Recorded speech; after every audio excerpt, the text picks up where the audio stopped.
Ano ba ang mga steps na dapat mong i-apply para maging priority ka ng taong mahal mo, mapalalaki or babae ito?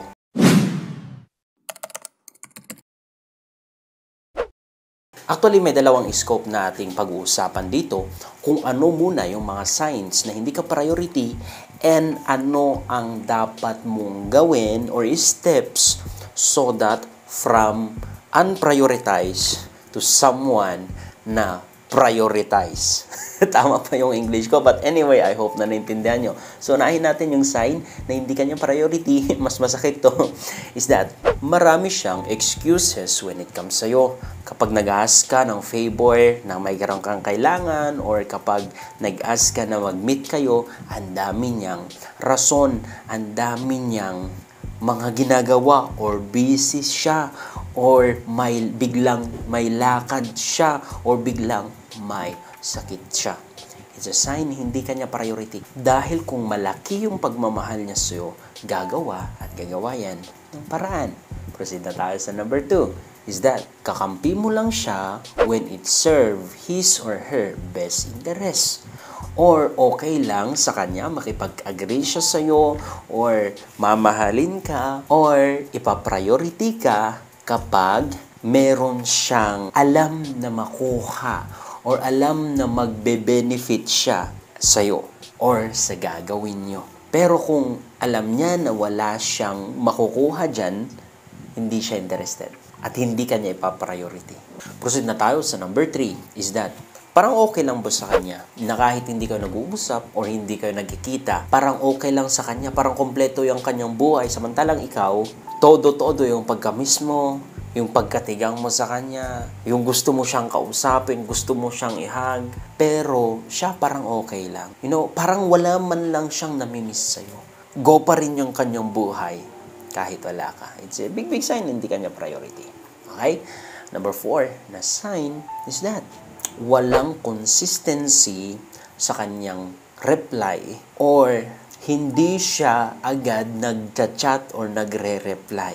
Like for example, kapag naging busy siya at alam mo na free time niya, wala ka man lang na-receive na reply mula sa kanya, wala kang na-receive na chat, pero online naman siya, or alam mo na talagang wala siyang ginagawa, pero hindi ka lang i-chat, hindi ka kanya priority. Sabihin natin na wala siya ng signal. Bakit nung nagkaroon siya ng signal, hindi man lang siya mag-reach out sa'yo, hindi man lang siya mag-update sa'yo? Kung wala siyang pag-alam, is a big sign, hindi kanya priority. Okay? So, ngayon, ano ang dapat mong gawin? Ano ang ways na dapat mong i-apply para maging priority ka? Simple lang mga kapatid. Proceed na tayo sa number 1. Is that stop having a conversation. Kapag hindi siya interested makipag-usap sa'yo, then stop having a conversation. Stop initiating a conversation. Kapag ayaw niya makipagkita siya, then stop initiating a meetups. Kapag ayaw niya or napipilitan lang siya na magbigay ng favor or effort sa'yo, then wag mo siyang pilitin. Let him or her do it in his own will. And kung talagang mahal ka, of course, magkaka-interest yan na makipag-usap sa'yo. Magkaka-interest yan na makapiling ka. So, stop it. Masakit sa una, pero kapag ipagpatuloy mo pa rin na mag-reach out, na mag-initiate ng conversation, na makipag-usap sa kanya, walang patutunguhan yan, kundi yung ikaw lang ang palaging naghahabol sa kanya, and that's the problem kasi tatakbo yan. Iiwang ka niyan, mas lalo yung lumalayo. So, stop it. Either mag-reach out siya kung hindi. Kung hindi, it means talagang napatunayan lang na hindi kanya mahal. Pero kung mag-reach out yan, maybe he repented or maybe he changed his mind or her mind na seryosohin ka rin. So, good for you. My point here is that stop. Let him do it. Kasi alam kong pagod ka naman na palaging ikaw. So, allow him to do it. Okay? Proceed na tayo sa number 2 na step na dapat mong gawin is that apply the law of scarcity. Sa business, meron tayong scarcity or law of scarcity. It means kapag mababa yung supply, tataas yung demand or tataas yung price. So, kung gusto mo na tataas yung price mo sa kanya or value mo sa kanya or halaga mo sa kanya, is that make sure na huwag kang mag-oversupply. Mag-oversupply ng time, attention, pagmamahal, yung palagi ka na lang nagbibigay sa kanya para magkaroon ng scarcity.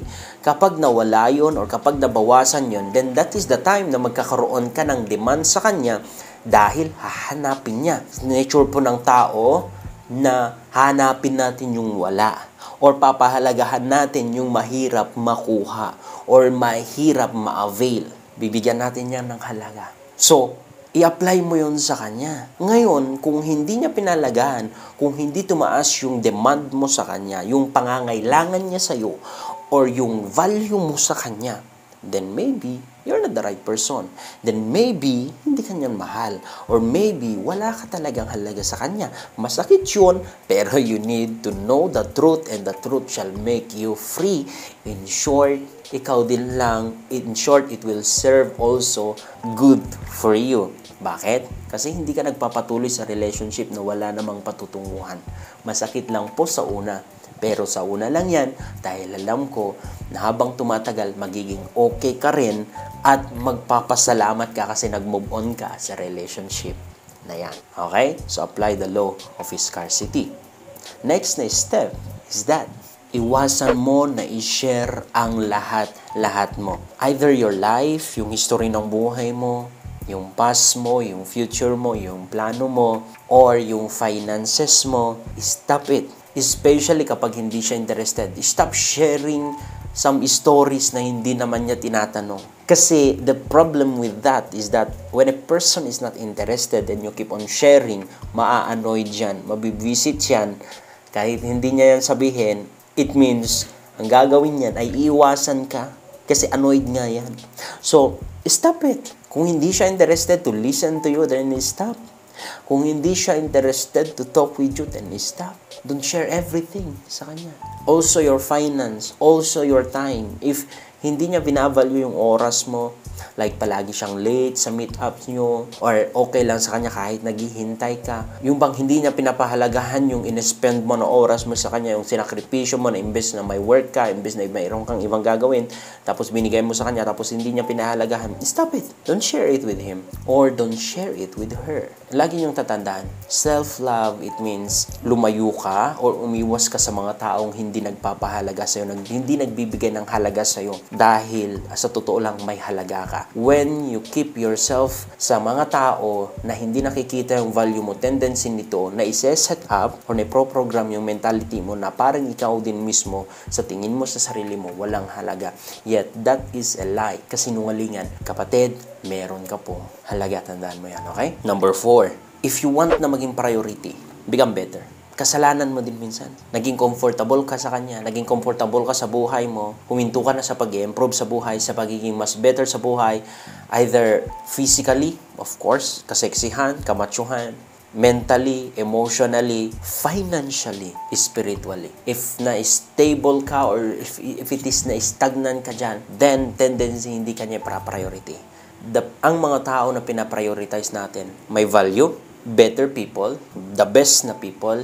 So, you need to accept that reality. Masakit na parang inaatake kita at parang feeling mo sinasabi ko na hindi ka better, hindi ka best, or ikaw ay worse. No, I'm just telling you the truth that if you want to be prioritized, become better.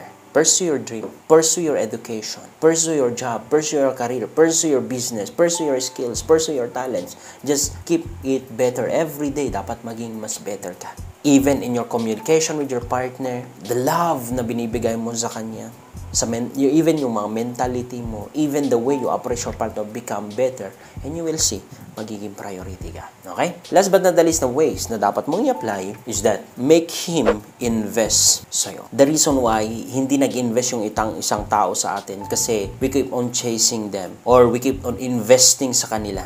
And we're not allowing them to invest or return it back sa atin. And ang isang business, in order para mag-invest yung mga investor, dapat meron silang nakikita sa'yo na worth it pag-investan. So, that is the important of number 4. If you want na mag-invest siya, even if you allow your partner na mag-invest sa'yo, kung hindi ka naman worth it na pag-investan, hindi ka niyan hindi yan mag-i-invest sa'yo, hindi kanya priority. Pero, kung alam niya na worth it kapag investan, then mag-i-invest yan sa'yo. That is why I'm always encouraging you to become a better version of yourself. Para worth it naman pag-investan. Even me, why would I invest to someone na wala namang direction sa buhay, wala namang future, wala namang maayos na ugali? Puro away na lang ang gusto, katoksikan na lang ang gusto, panay social media na lang ang ginagawa. Walang goal, walang dream, walang plano na tumulong sa buhay. No, I will not invest. 100% for sure. I will only invest. Bilang isang lalaki, I'm speaking to you. I will only invest kapag worth it yung babae na yan.